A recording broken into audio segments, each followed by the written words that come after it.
Vamos a buscar en el Evangelio de Juan, capítulo 2. Vamos a hacer lectura de los versículos 23 al 25. Evangelio de Juan, capítulo 2, versos 23 al 25.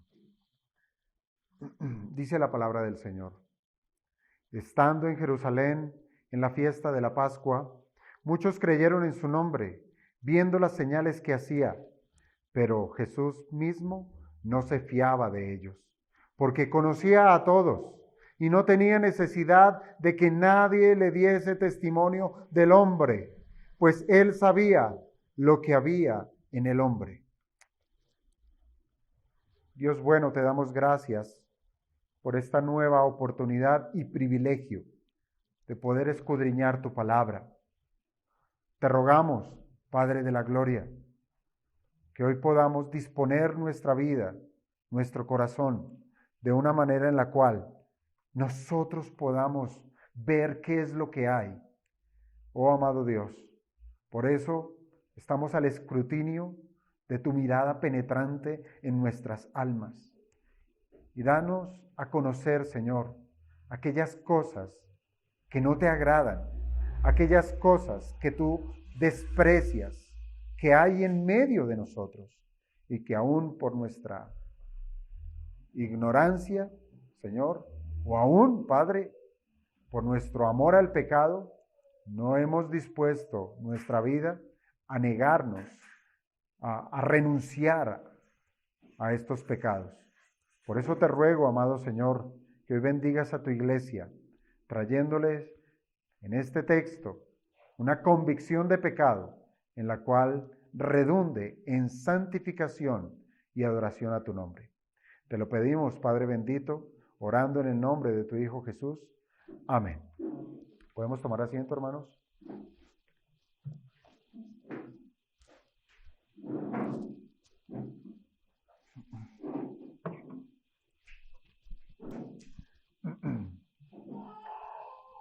Uno de los escritores quizás más destacados, bueno, hay varios, pero uno de los de renombre del siglo XIX fue el señor Juan Carlos Reilly, quien en uno de sus escritos, él hizo una reflexión precisamente sobre las formas en las que el hombre puede perder su propia alma.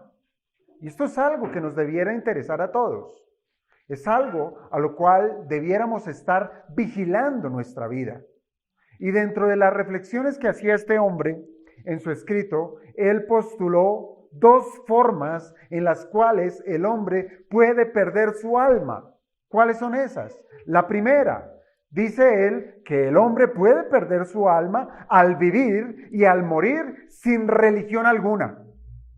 Si no tiene religión, desde allí mismo puede perder su alma. Puede vivir y puede morir como una bestia, dice él. Vivir sin oración, vivir sin Dios, vivir sin gracia, vivir sin fe.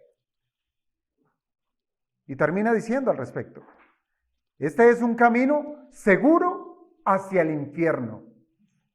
Y da la reflexión: ten cuidado de no caminar por él. Pero postula una segunda forma por la cual el hombre puede perder su alma. Y él dice, puede perder su alma al adoptar algún tipo de religión. Puede vivir y morir contentándose con un cristianismo falso y apoyándose en una esperanza sin fundamento. Este es el camino más común al infierno que existe. En lo que un predicador de nuestros tiempos, él dijo al respecto de esto: habrá quienes vayan al infierno desde las bancas de una iglesia. Desde las bancas de una iglesia. ¿Cómo puede, hermanos, ser esto posible?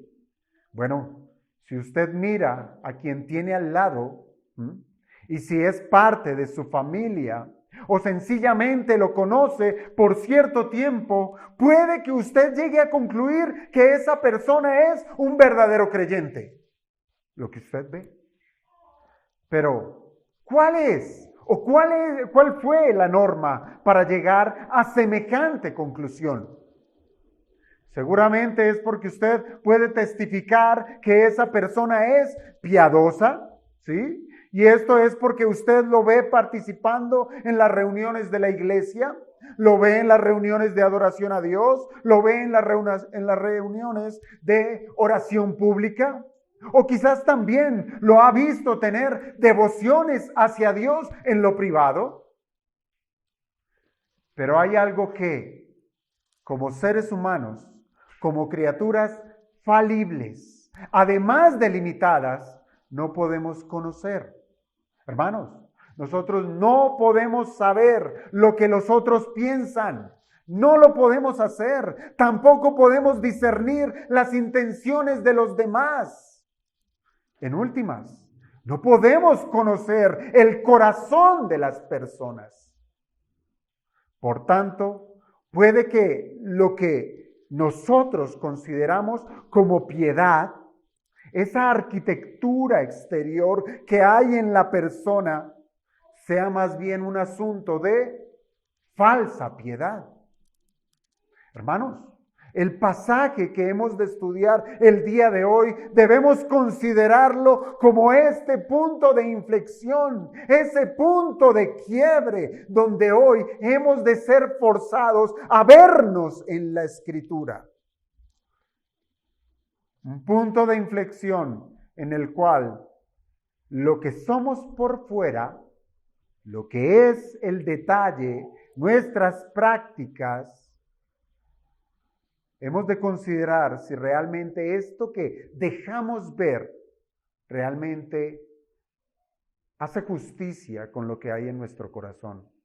¿Qué tanto se ajusta con lo que somos en el interior? Allá, en ese interior, donde solamente un ser puede ver, Dios. Solo Dios puede ver la intimidad del corazón de los hombres. Y para este texto, hermanos, quiero que entendamos ese contexto que nos presentan los versículos 23 al 25. Y es un contexto, si ustedes se dan cuenta, religioso. El tema es de la religión, el tema es de la práctica, el tema es de hacer lo que se nos manda a hacer. Pero además, estos versos 23 al 25 van a servir como un puente que une el pasaje anterior, ¿cuál? El de la purificación en el templo, y lo va a unir de una manera especial con esa entrevista que va a tener el Señor Jesucristo con un líder religioso, con Nicodemo. Ahora, hemos de recordar, hermanos, que las circunstancias para que nuestro Señor subiera a Jerusalén era ¿para qué? Era para celebrar la fiesta de la Pascua. Para eso Él llegó a Jerusalén con sus discípulos. Ahora, fíjense cómo comienza el verso 23. Dice, estando en Jerusalén en la fiesta de la Pascua. ¿Y esto qué nos da a entender? Esto nos da a entender que tanto el Señor como los demás judíos que subieron a Jerusalén estaban siendo obedientes al mandamiento de Dios. ¿Cumpliendo con qué? Cumpliendo con la celebración de las fiestas mandadas en la ley. Bien lo dice la ley allá en el Antiguo Testamento, más exactamente en el libro del Éxodo, capítulo 12, verso 14.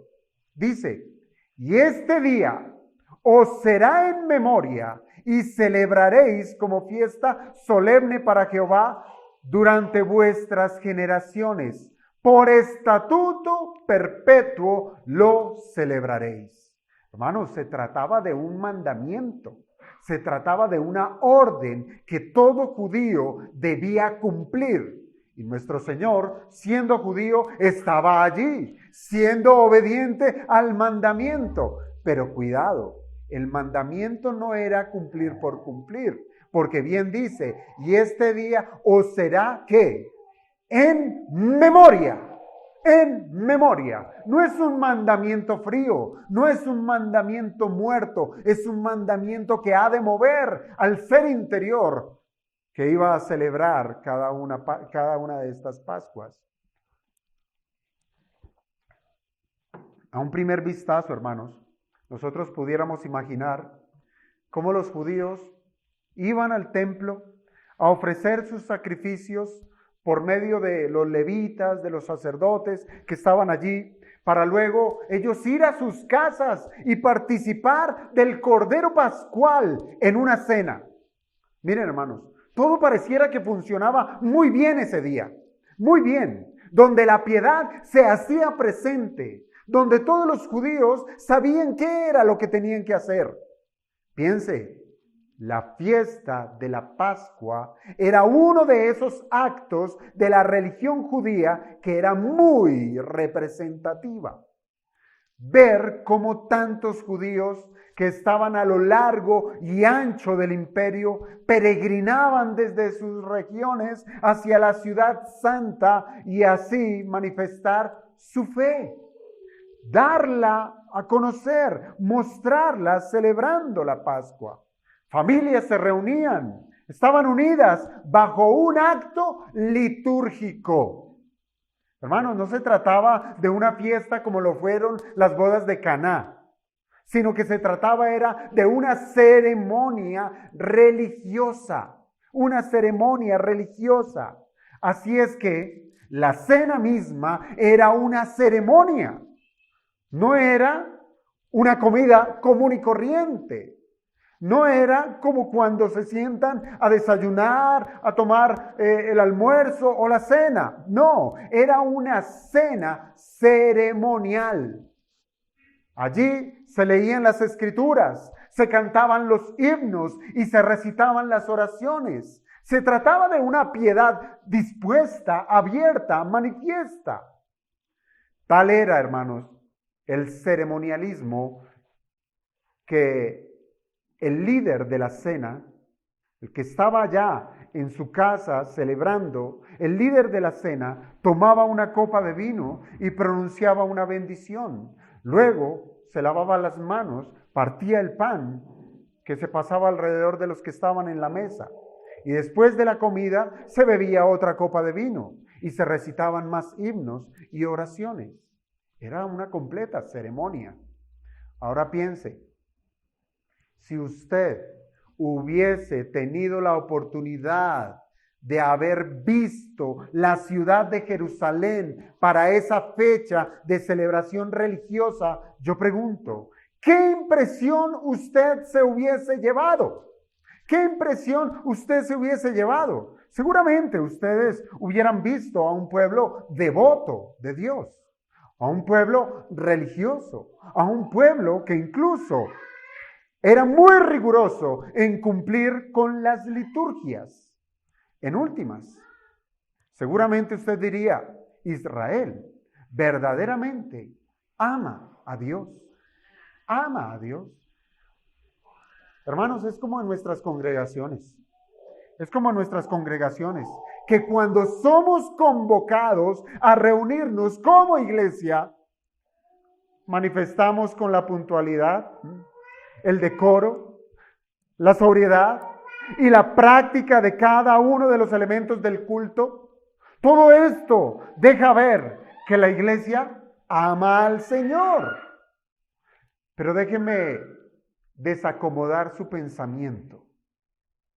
Una cosa es la perspectiva que tenemos nosotros del culto, pero debiéramos preguntarnos, ¿qué es lo que el Señor del templo ha de encontrar en el corazón de aquellos que le celebran? ¿Será una religión bien hecha? ¿Bien estructurada? ¿Una religión que tiene forma, que tiene orden? Pero aún hay más.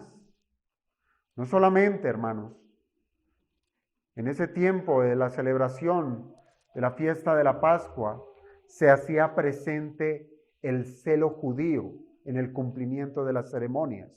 en la observancia de los días especiales, en los rituales de purificación. Ahora los judíos, además de toda su religión práctica, conocieron a Jesús. Conocieron a Jesús. Y lo conocieron en una faceta que seguramente no cayó muy bien. Cuando él fue allá al templo a echar a esos mercaderes, a echar a esos comerciantes porque estaban profanando la casa de Dios, la casa de su Padre. Pero parece ser, hermanos, que el Señor en esos días de estar en Jerusalén celebrando la Pascua hizo más que la purificación del templo. Y podemos seguir con la segunda parte del versículo 23, que nos dice: muchos creyeron en su nombre viendo las señales que hacía. ¿Esto qué nos manifiesta? Que hizo más en ese tiempo. Hizo más que ir al templo y sacar a los mercaderes. Hizo señales. Muchos creyeron en su nombre, viendo las señales que hacían. Ahora bien, hemos de considerar que conforme a este verso 23, las señales parecieran ser como una fuente de fe. Pero vamos por el principio. ¿Cuántos son muchos? Porque aquí se nos dicen, muchos creyeron en su nombre. ¿Cuántos son muchos? Pues bien, la palabra que usa el apóstol Juan para muchos señala un número considerable, un número que no pasa desapercibido. Es decir, un gran grupo de personas. Se trataba de un grupo que no pasaría desapercibido. Recordemos que no solamente estaban allí los ciudadanos propios de la ciudad de Jerusalén, sino que además habían muchos visitantes de diferentes regiones que venían a celebrar la Pascua. Había mucha gente, muchísima. Y dice la Escritura que muchos creyeron. ¿Muchos creyeron en quién? En su nombre. Creyeron en Jesús. ¿Cómo? Viendo las señales que hacía. El caso es que la gente que pasaba por allí observaba en Jesús, o observó en Jesús algo inusual, algo distinto, algo que les llamó la atención. Yo no sé si a ustedes les ha pasado, creo yo que aquí también en Zipaquirá, en las plazas, en los parques, hay veces ustedes empiezan a ver que la gente se empieza a acumular alrededor de un hombre. Es algo extraño el que está pasando allí, es algo que quizás no se había visto antes, es algo quizás espectacular, es algo atractivo, es algo que agrada y empieza a golpear a la gente. Hermanos, algo inusual, vio la multitud, vio la gente en Jerusalén, en Jesucristo. Algo tan inusual que los hizo detener su paso. Todos estaban en su día a día celebrando la Pascua, pero algo los hizo detener. Y el texto nos dice que fueron las señales que nuestro Señor Jesucristo hizo. Ahora bien, no se nos dice cuáles fueron esas señales, ¿cierto? Pero fueron suficientes como para qué, como para que muchos creyeran en su nombre. ¿Qué es una señal? ¿Y será una señal suficiente para creer en Jesucristo? Piense. Volvamos a la escena de lo que ocurrió en las bodas de Caná de Galilea. Allá, ¿qué sucedió? El Señor hizo algo especial, algo inusual, algo majestuoso, y fue convertir el agua en vino. Juan llamó a esto una señal. Es más, con mayor exactitud, Juan escribió diciendo de esa conversión del agua en vino, dijo: esto es principio de señales, principio de señales. Y seguramente, hermanos, seguramente nosotros hubiésemos dicho, es que un milagro, ¿verdad? Lo que ocurrió allí fue un milagro. Y claro que lo fue. Fue un milagro donde el Señor hizo algo que la ciencia no lo puede explicar. Eso es un milagro. Pero hermanos, debemos saber que una cosa son los milagros y otra cosa son las señales. Las señales. Aunque tanto los milagros como las señales son obras poderosas de Dios, y hemos de saber que los milagros efectivamente demuestran que Dios tiene poder sobre la creación. Eso es un milagro. Y pueden ayudar ¿a qué? A aumentar la fe en las personas. Por eso leíamos al finalizar el pasaje de las bodas de Caná, en el verso 11 del capítulo 2, este principio de señales hizo Jesús de Caná de Galilea y manifestó su gloria, y sus discípulos creyeron en él. Creyeron en él. Puede aumentar la fe de las personas, pero, óigame bien, las señales, cuando hablamos de señales, o cuando Juan es meticuloso en mencionar que son señales, hermanos, se refieren, sí, a eventos milagrosos, pero que tienen un significado más profundo, que apuntan a una verdad espiritual o a la revelación del plan de Dios. Y si usted lo leyó cuidadosamente, ese verso 11 nos está diciendo cuál es ese significado profundo, cuál es la revelación de Dios que el Señor quiere manifestar por medio de esa obra milagrosa, y es manifestar su gloria. No es el milagro, sino es la manifestación de la gloria de Cristo. Eso es una señal. Hermanos, Juan nos dice que el Señor hizo señales, siendo la primera de ellas la transformación de agua en vino.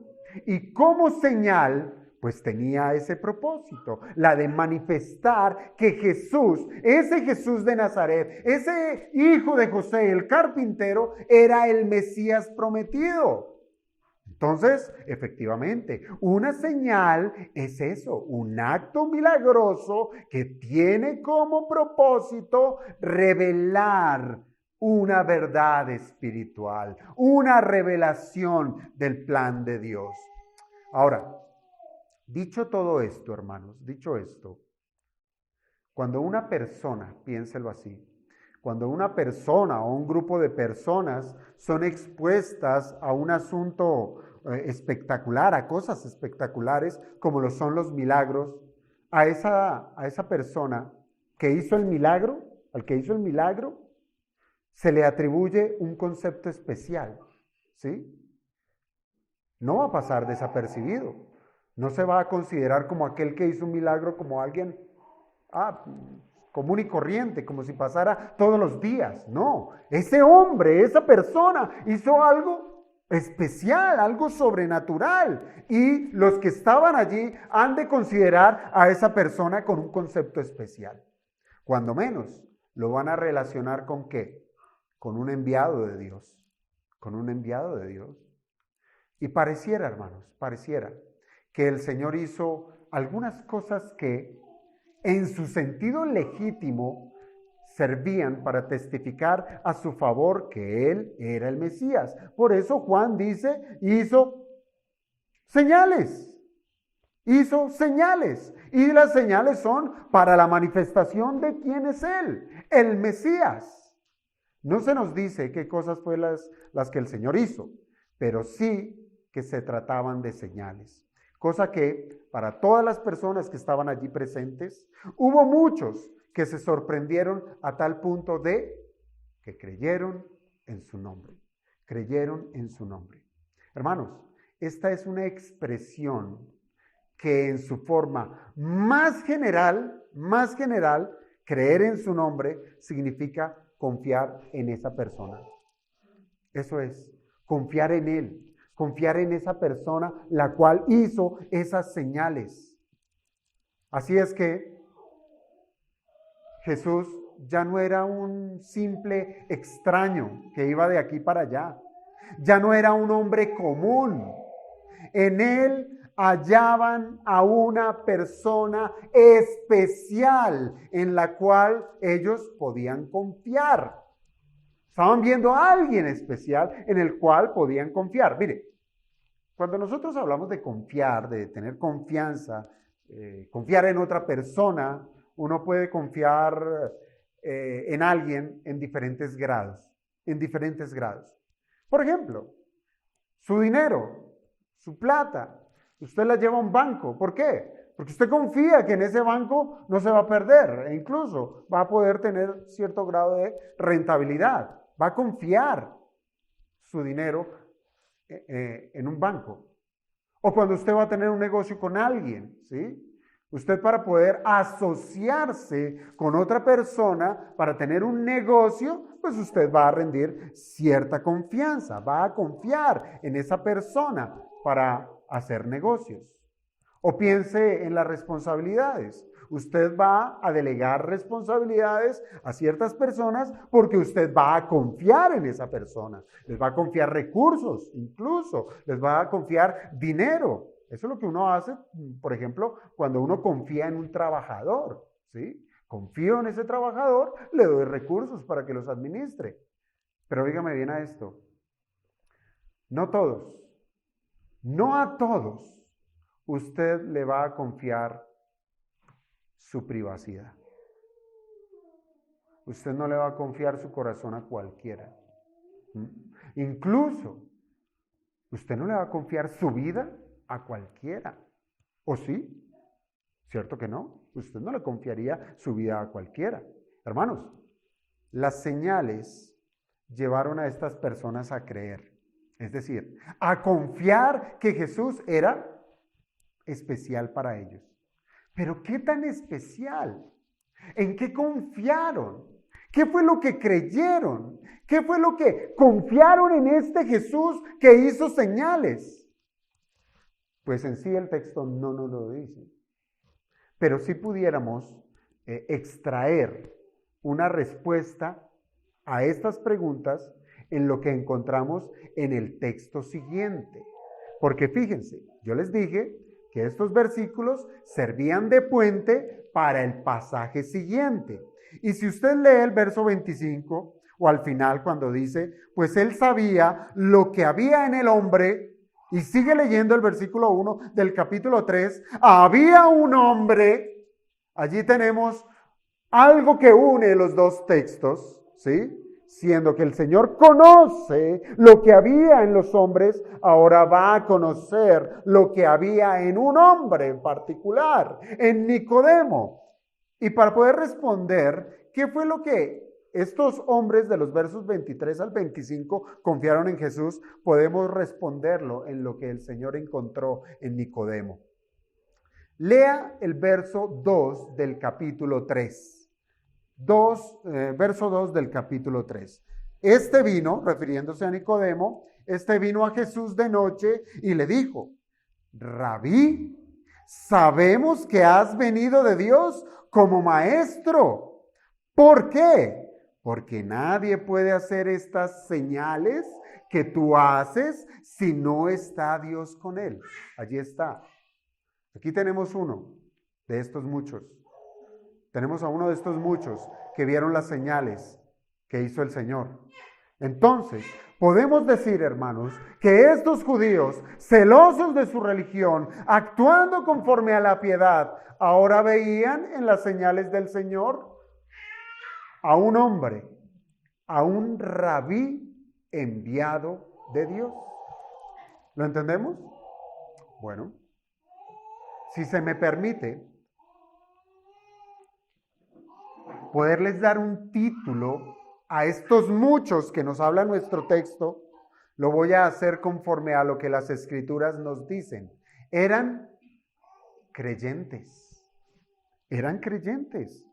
Pues así lo dice. Muchos creyeron. Así es que estos muchos eran creyentes. Pues al ver las maravillas que el Señor hacía, confiaron en Él. Ahora, si usted, nuevamente, haga el ejercicio. Si usted hubiese estado allí, seguramente también se maravillaría, ¿verdad? Ver una señal, ver un milagro. Usted se maravillaría. Primero, obviamente, en las señales del Señor, pero también de la fe de esos judíos. Decir, wow, el Señor comenzó su ministerio,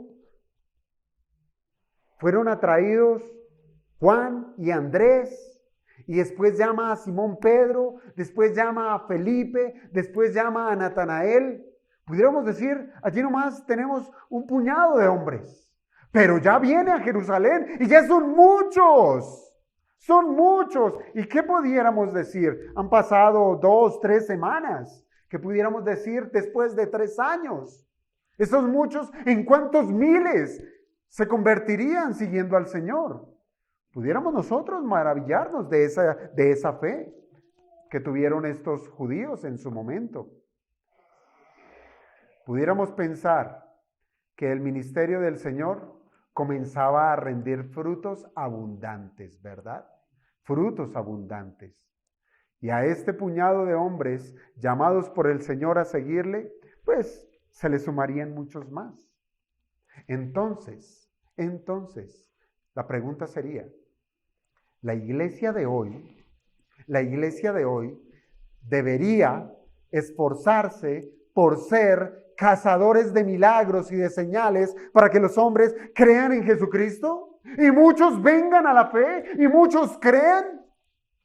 Hermanos, las señales y los milagros tuvieron su propósito específico en esa época.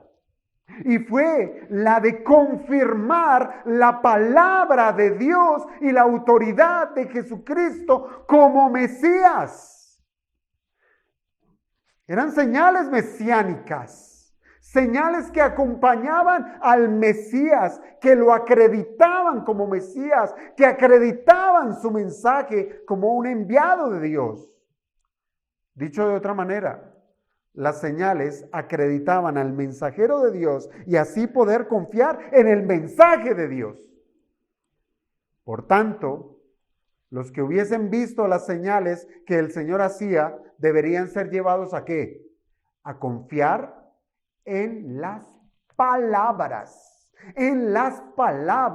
que el Señor decía. Esa era la función de la señal. Captar a esa persona y ser cautivada para que escuche al Señor de las señales.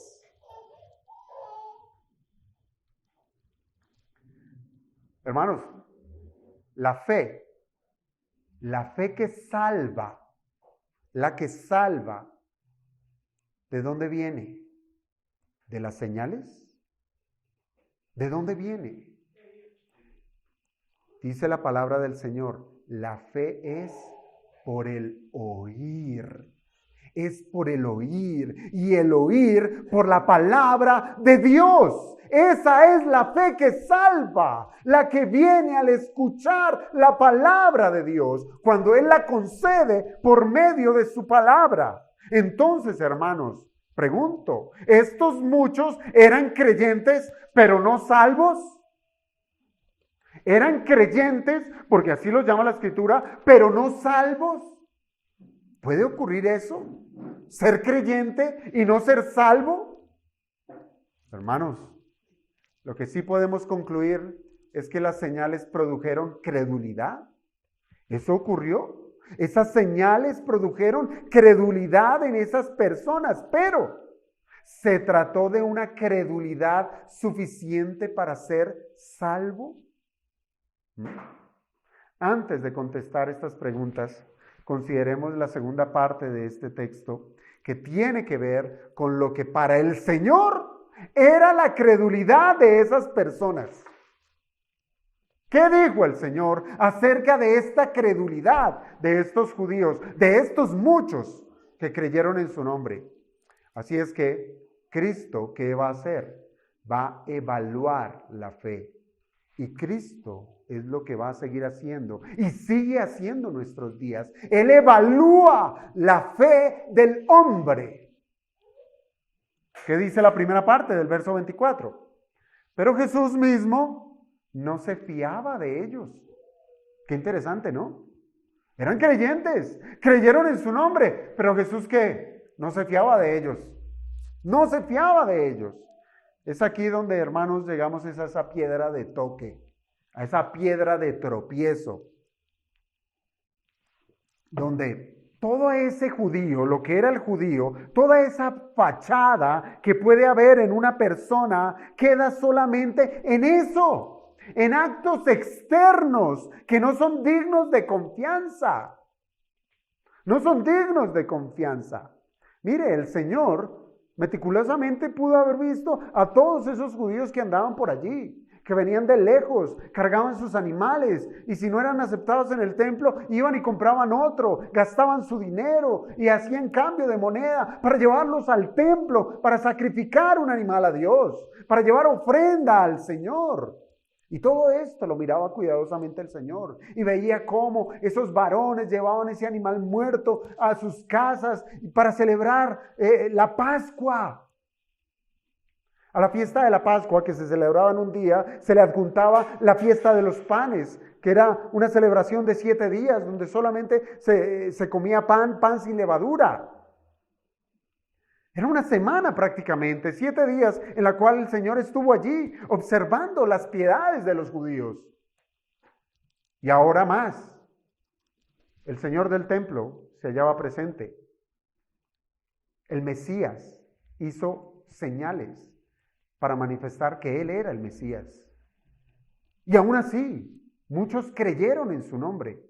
Y aún así, el Señor dice que no se confiaba de ellos. No confío en ellos. No son dignos de confianza. Esa palabra fiar, porque dice no se fiaba de ellos, es exactamente la misma que se utiliza en el verso 23 cuando dice creyeron. Es decir, mientras que los hombres creyeron en el Señor no creía en ellos. El Señor no creía en ellos. Qué tragedia, hermanos. Qué tragedia uno poder decir, creo en Jesucristo, y el Señor diga, yo a ti no te creo. Ni una sola palabra. No creo en tus hechos. No creo en tu religión. No creo en tus buenas obras. No lo creo. Eso es una tragedia. Saber que esos judíos tan religiosos, tan cumplidores de la ley, que muchos de ellos viajaron desde tan lejos para celebrar la Pascua y que ahora se detuvieran a contemplar al Señor por causa de las señales que hacía, ahora todo esto les resultó en que se trataba de personas que no son de fiar. Esto es terrible, hermanos. Es una gran tragedia. Es la tragedia de una persona que ha sido engañada, que está engañada, que vive engañada. Cuando una persona no confía en otra, es algo muy duro, muy difícil. Y cada uno de los aquí presentes quizás hemos experimentado eso. La desconfianza que nos dan ciertas personas no es de fiar. No me da confianza estar con él, no me da confianza tratarle. Cuando una persona no confía en otra, pues necesariamente, ¿cómo vamos a actuar nosotros?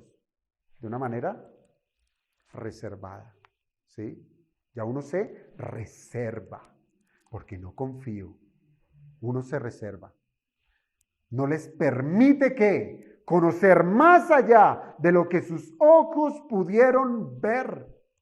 Qué cosa más triste es estar rodeado de personas que no son dignas de confianza. Pero, ¿qué significa? ¿Qué significaba para ellos que creyeron que no eran personas de fiar? ¿Qué significa eso?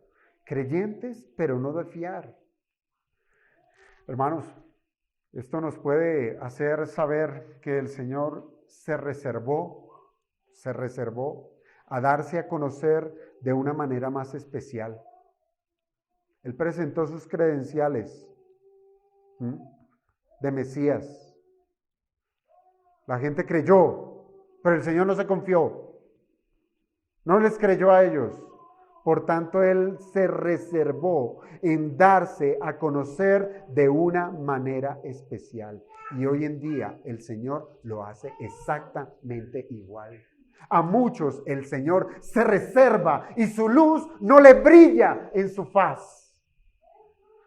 No le brilla como el Salvador, no le brilla como su intercesor, no brilla como aquel que ha venido a salvarle de sus pecados. ¡Qué tragedia!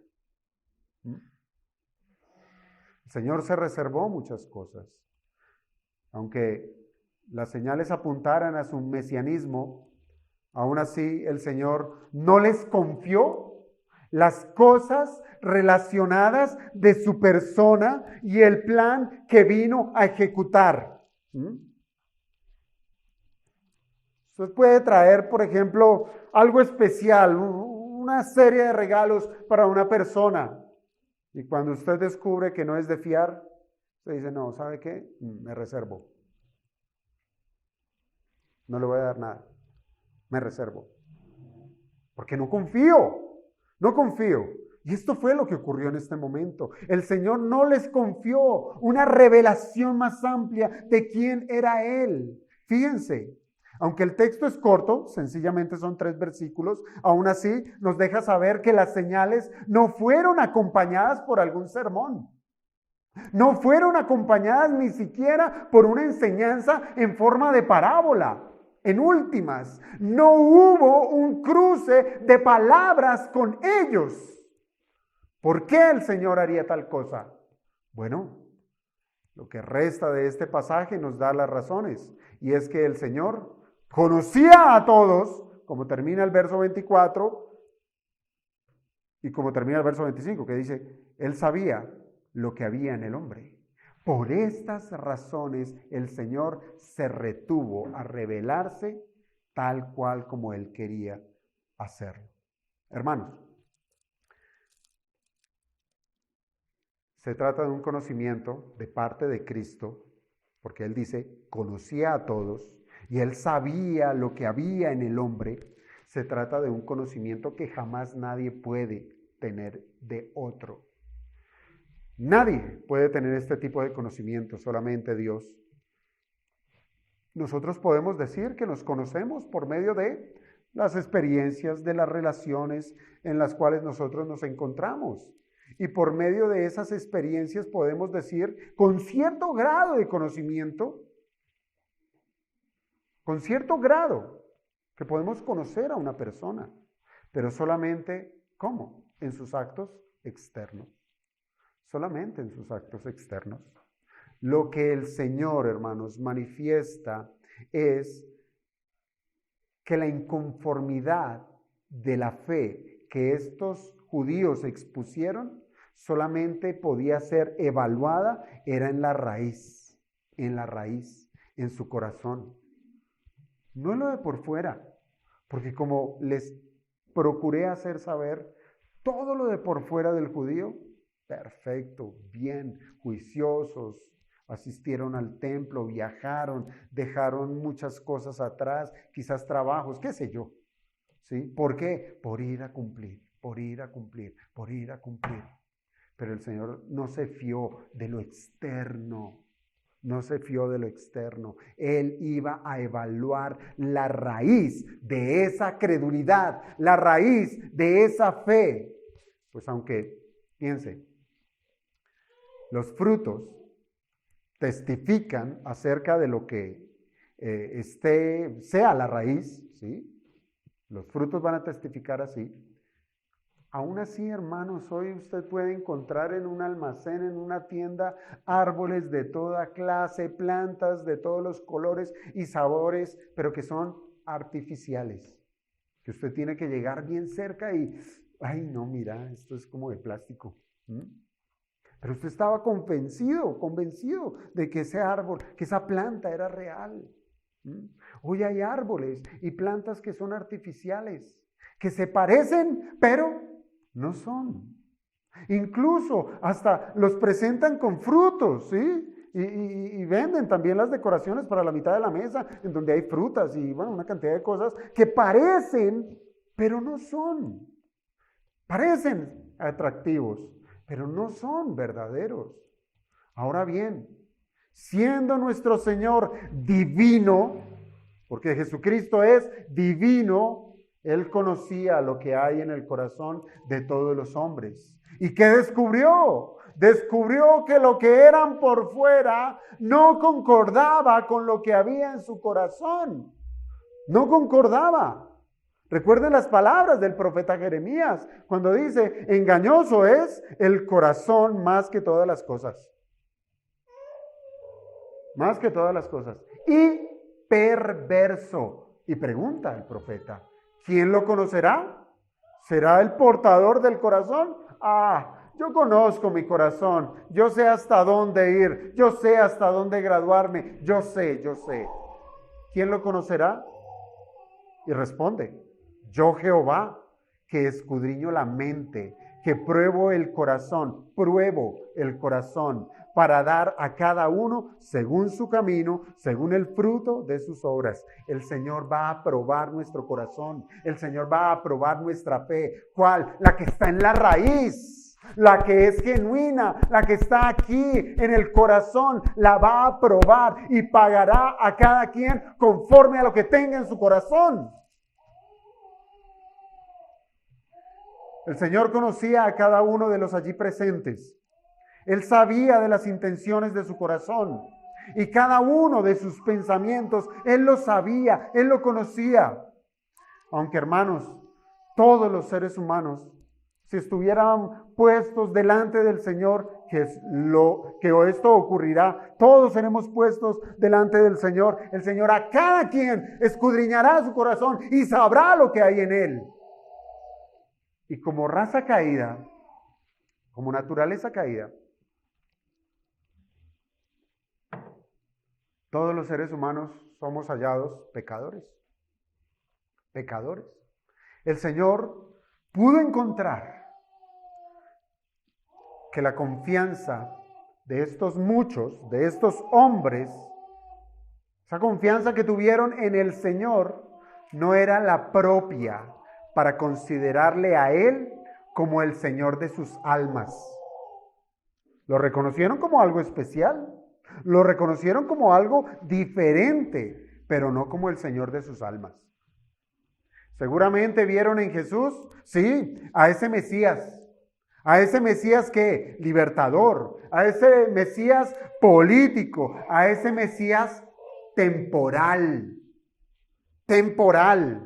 Recuerden que más adelante en el ministerio del Señor hubo quienes querían tomar a este Mesías por las señales que hacía y hacerlo inmediatamente ¿qué? Su rey.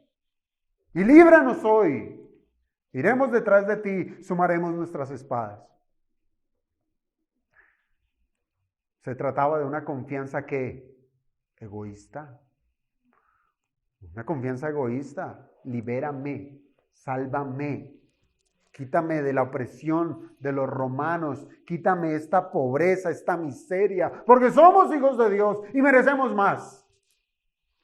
Se trataba de una confianza egoísta, de una confianza mundana, de una confianza que es pasajera. Pues quien espera en la liberación de los problemas de este mundo y los haya, ¿sí? Ser liberado de un problema mundano, tarde o temprano, ¿qué va a hacer?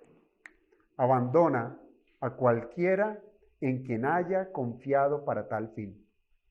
¿Ya? Recibí lo que quería, recibí lo que necesitaba, ya no te necesito más. Me fui. Ahora bien, ¿de qué les servirá a estos judíos celebrar la Pascua si no esperaban ser liberados de su corazón corrupto? ¿De qué les serviría? Absolutamente de nada. Piense, de la misma manera que nos serviría venir a celebrar un culto domingo tras domingo y que no tiene ninguna relevancia en reflexionar en nuestra condición caída y las capacidades de Jesucristo para salvarnos, asimismo seríamos como esos muchos. ¿Religiosos? Lo que quiera. ¿Cumplidores? 1A. ¿Aprendemos la Biblia? Quizás, mucho. ¿Teólogos? Abundantes. ¿Pero a qué venimos? ¿A cumplir un requisito más? o a celebrar a Jesucristo, nuestro libertador de nuestra alma. Allí es donde se empieza a sopesar las cosas, amados hermanos. ¿A qué venimos el día domingo? ¿A qué venimos? Estos eran los judíos, tal cual, cumplidores de toda la ley. Celebraban esa liberación grandiosa de mano poderosa de parte de nuestro Dios de allá de Egipto. Lo celebraban. Pero ellos no se daban cuenta de la necesidad de su alma, que tenían esa gran necesidad de ser liberados de sus pecados. No lo sabían. Es cierto, hermanos, es cierto que nadie sobre la faz de la tierra tiene esa capacidad de venir por sus propios medios buscando a Dios. Es cierto, ¿verdad? Lo creemos. Todos los seres humanos nacen muertos en sus delitos y pecados. No son sensibles a las cosas espirituales. Están absolutamente muertos. No buscan a Dios. Pero hay algo que distingue a los unos de los otros. ¿Qué es? ¿Qué es? ¿Qué distinguió el Señor cuando llamó a Andrés, cuando llamó a Juan, cuando llamó a Simón, cuando llamó a los otros? ¿Por qué ellos sí? ¿Por qué ellos sí? ¿Y por qué a estos que, dice el texto, creyeron en su nombre? ¿Por qué ellos no? ¿Qué es la diferencia? ¿Cuál es la diferencia? Hermanos, la gran diferencia que distingue a los unos de los otros es la gracia de Dios derramada sobre los corazones de los hombres. ¿Sí? ¿Cuál gracia? La gracia de haber sido un elegido de Dios. Un elegido de Dios. ¿Para qué? Para salvación. Mire, y le pregunto nuevamente, ¿por qué el Señor sí les dedicó tiempo a Andrés y a Juan? Recuerden, que eran como las 4, decía allí el texto, ¿cierto? Y se fueron como la hora 10. Dicen que fueron a donde el Señor moraba y allí estuvieron el resto de día, quizás toda la noche. El Señor les dedicó un buen tiempo, muy buen tiempo. ¿Por qué el Señor sí les dedicó tiempo a ellos? Pero a estos judíos que decían haber creído, a ellos no. ¿Por qué? Pues el Señor conoce a sus ovejas y sus ovejas lo conocen. ¿Y qué pasa? Le siguen. El Señor conoce a sus ovejas. La gracia de la elección, hermanos, es un mérito propio de Dios. No hay hombre alguno que pueda llegar a testificar sobre quién es elegido o quién no lo es. Esto no está en nuestro rasero hacerlo. Elegido, no elegido, no. Esto es una cuestión propia únicamente de Dios. Por eso usted puede entender lo que nos sigue diciendo el texto. Y no tenía necesidad de que nadie le diese testimonio del hombre. El Señor no tenía necesidad de que nadie le dijera, oiga, mire, este es un buen judío. ¿Sí? O como el mismo Señor dijo, he aquí un verdadero israelita, ¿sí? En quien no hay engaño. ¿Quién le testificó eso al Señor? ¿Quién le aconsejó? Llama a Natanael, ese sí es un verdadero israelita. ¿Quién le testificó? Nadie. Porque el Señor no necesita que nadie le dé testimonio sobre el hombre. ¿Quién le dijo al Señor, este es un elegido de Dios, este no? Nadie, porque Él es el Señor de la elección. Él es quien elige y Él conoce los corazones. Ni siquiera las obras, ni siquiera su religión, ni siquiera los actos de piedad testificaron a su favor. Y hartos tenían estos judíos, hartas credenciales tenían a su favor, pero no les sirvieron, ¿sí? Sencillamente se trataba de un ritualismo muerto, un ritualismo inútil cuando su corazón estaba completamente ajeno a lo que sus actos hacían. Eran religiosos, no más. En últimas, hermanos, el Señor halló en estos hombres creyentes a unos hipócritas. Hipócritas que viajaban a Jerusalén, que acudían al templo y ofrecían los sacrificios que les demandaba Dios, pero aún así su corazón, ¿dónde estaba? Lejos de Dios, lejos de Dios. Ahora bien, ¿qué podemos concluir, amados hermanos, de este pasaje? ¿Qué podemos extraer de esto que el Señor nos ha enseñado el día de hoy? Bueno, algunas cosas. Y lo primero es la importancia de tener una fe verdadera. Una fe verdadera. Hermanos, muchas personas podrán decir, yo creo en Jesucristo. Muchos. Y lo dicen, y lo cantan, y lo gritan, y lo pintan, de muchas maneras. Yo creo en Jesucristo. Pero todos hemos de preguntarnos, ¿se trata de una fe genuina? ¿Es genuina esa declaración? Hermanos, este texto que acabamos de estudiar hoy nos debe dejar saber que alrededor de muchas personas puede haber todo lo que la religión pudiera expresar. Todo. Y ser los mejores cumplidores de la religión. Y su fe es tan superficial, pero tan superficial como esa escarcha que se hace en los vidrios de una mañana fría, de una ventana. Esa escarcha que se pone sobre el vidrio, que solamente con pasar una mano, ya esa escarcha se fue. Es quitada. Así es la fe de estas personas. Así es la fe.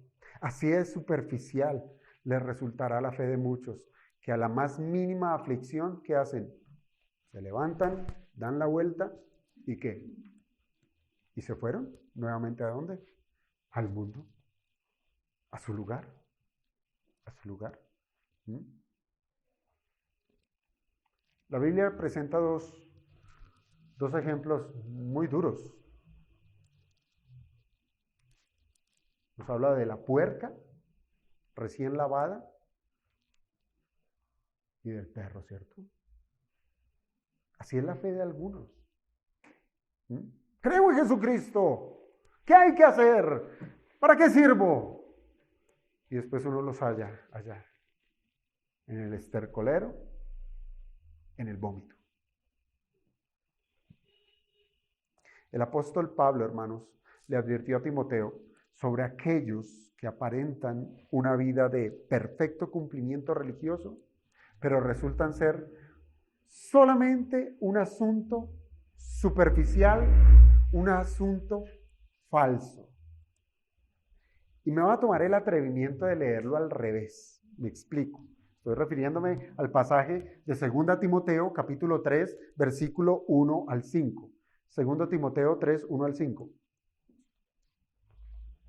Y voy a empezar con el versículo 5, que es la salvedad o la advertencia que hace el apóstol Pablo. Dice, que tendrán apariencia de piedad. Van por fuera perfectamente, parecen piadosos. Tendrán apariencia de piedad, pero negarán la eficacia de ella. ¿A estos qué? Evita.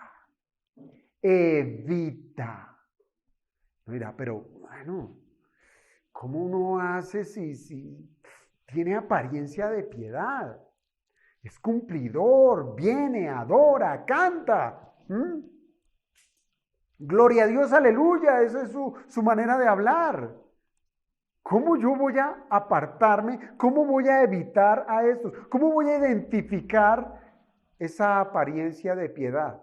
Pues sencillamente porque negarán la eficacia de ella. La negarán. ¿Y cómo la negarán? Ahí sí, leo los versículos del 1 al 4. Mire qué es negar esa piedad. Hacen una cosa, pero dicen, esto no es. Porque también debes saber esto, que en los postreros días vendrán tiempos peligrosos, porque habrán, ojo, estos son los que tienen apariencia de piedad. Por fuera aparentan, pero dice que porque habrá hombres que son amadores de sí mismos, pero tendrán apariencia de piedad.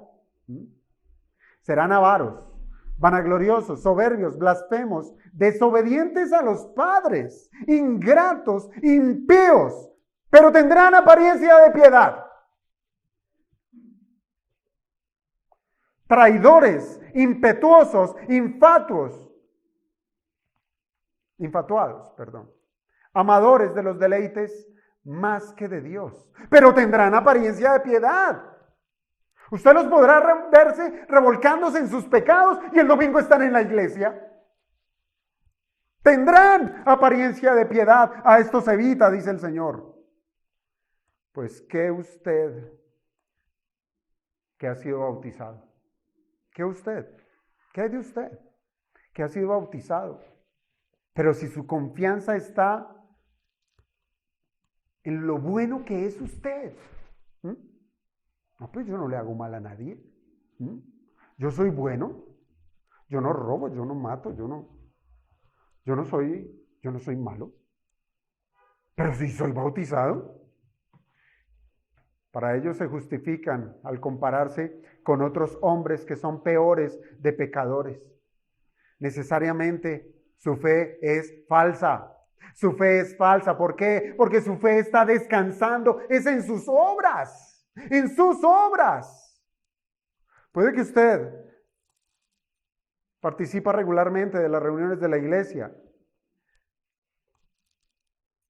Pero usted sale de acá, sale a su casa, a administrar, a gobernar su casa. Y su casa resulta ser un completo desastre. ¿Por qué? Porque no vive conforme al mandato de Cristo. Pues déjeme decirle que su fe es falsa. Su fe no es verdadera. Piense también en los tantos que han pasado de iglesia en iglesia. Porque están buscando no la voluntad de Dios, sino que les digan desde un púlpito lo que su necio corazón quiere. Hermanos, esa fe es falsa. La fe verdadera es la que nace de las Escrituras y se los comprobé. Y es la que se asienta ¿en dónde? En la roca de nuestra salvación, en nuestro Señor Jesucristo. Esa es la fe verdadera. La fe verdadera, hermanos, hace del creyente a una persona que se doblega al mandamiento de Cristo, aquel que se doblega a el Señor, aquel que ha confesado como su Señor. ¿Qué pudiéramos pensar de aquel que con sus labios le dice a Jesús, Señor? Muchos, ¿verdad? Tú eres Señor. Y oran Señor. Y piden Señor, etcétera. Pero se postran día tras día a los deleites de su carne. ¿Quién es su verdadero Señor? Su corazón caído, sus concupiscencias. Ese es su amor, no es Jesucristo. ¿Podrá esa fe salvarle? Ahora bien, pregúntese, ¿usted solamente confiaría en Jesús y en lo que dice su santa palabra solamente si Él es revelado en una señal o en un milagro? ¿Solamente si ocurre eso, usted confiaría en el Señor? Hermanos, ¿cuántos milagros hemos visto en este lugar? ¿Cuántos cojos? ¿Cuántos ciegos? ¿Cuántos muertos se han levantado de la tumba? ¿Cuántos para que ustedes crean en el Señor Jesucristo? Ninguno en este lugar, cuando menos no. Ninguno. Aunque el Señor es poderoso ayer, hoy y siempre, y que puede hacer milagros, el día de hoy, hermanos, la revelación de Dios se encuentra en las Sagradas Escrituras, en la Biblia. Y no se requieren más milagros o señales para confirmarla. Si usted es un pescador de señales, su fe es falsa. Su fe es falsa. Ahora bien, la importancia de conocer a Cristo. Riley, en su escrito sobre las religiones inútiles, él dijo, abro comillas, estos confían en que el Todopoderoso perdonará sus pecados y los llevará al cielo cuando mueran. ¿Qué conocimiento práctico tienen sobre sus oficios, los de Cristo, y obra, su sangre, su justicia, su mediación, su sacerdocio, su intercesión? Ninguno. Ninguno. Absolutamente ninguno. Y él continúa diciendo, pregúnteles acerca de una fe salvadora, pregúnteles acerca de nacer de nuevo del Espíritu, pregúnteles acerca de ser santificados en Cristo Jesús. ¿Qué respuesta obtendrá? Esta es la religión de muchos, hermanos. Esta es la religión de muchos. Una religión que no tiene sustancia. Una religión que no tiene a Cristo en su corazón. Y si Cristo no está en sus piedades, se tratará de una religión muerta. La Pascua apuntaba a nuestro Señor Jesucristo. Pero si nadie lo supo reconocer, pudo haber celebrado 80 Pascuas. Y su fe resultó muerta. Muerta. Así es que, hermanos, ¿qué es lo que el Señor podrá encontrar en cada uno de nuestros corazones? ¿Qué?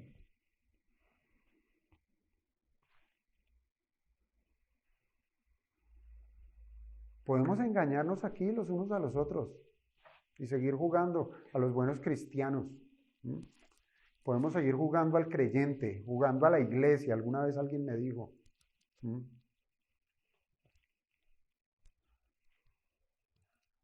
Pero ¿qué pensará el Señor? ¿Qué pudiera encontrar el Señor en nuestros corazones?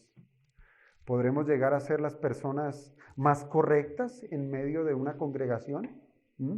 Donde incluso otros nos llamen hermanos. Sí, otro me dice hermano.